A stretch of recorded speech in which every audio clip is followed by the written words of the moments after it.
আবারও চলে আসলাম mini blog নিয়ে। তো আজকে হবে তালের বড়া। তো কে কে তালের বড়া খেতে ভালোবাসো আমাকে অবশ্যই জানিও। তো আমি তো খুবই ভালোবাসি। তার জন্য প্রথমে তালটাকে ছাড়িয়ে ভালো করে তাল ছাঁকনি দিয়ে চেঁচে নিতে হবে।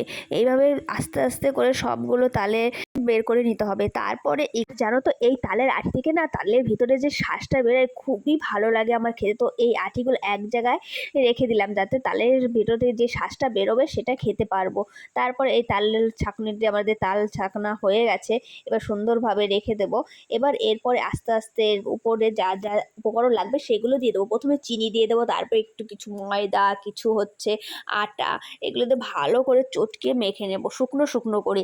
তারপর শুকনো শুকনো করে এইভাবে চটকানো মাখানো হওয়ার পর তারপর সামান্য একটু দুধ গরম করে দুধটা দিয়ে দেবো। তারপর দুধ দিয়ে তারপর আবার এইভাবে ভালো করে মাখা হয়ে গেলে তারপরে ঢাকনা দিয়ে কিছুক্ষণ ঢেকে রাখবো যাতে মাখাটা খুবই সুন্দর আর চিনিটা গলে যায়। তারপরে হয়ে গেলে তারপর একটু সুজি দিয়ে আবার কিছুক্ষণ মেখে রাখবো। তারপরে কড়াইতে রিফাইন তেল দিয়ে তেলটা গরম হয়ে ছোট ছোট বড়ার মতন করে তেলের মধ্যে ছেড়ে দেবো। তারপর এবার তেলের মধ্যে ছেড়ে দিলে দেখো কত সুন্দর বড় হয়ে একদম ফুলে ফেঁপে উঠেছে, কত সুন্দর বড়া লাগছে। তারপর ভালো করে ভেজে এপাশ ওপাশ করে উল্টে পাল্টে দিয়ে দেবো। আর এভাবে বড়া ভাজা হয়ে গেল। আর বড়া যখন ভাজার হয় না তখন কত সুন্দর গন্ধটা বেরোয়, গন্ধটা শুনলেই না খেতে ইচ্ছা করে। তো আমাদের তালের বড়া কমপ্লিট। কে কে আমার মতন তালের বড়া খেতে ভালোবাসো অবশ্যই কমেন্ট করে জানিও।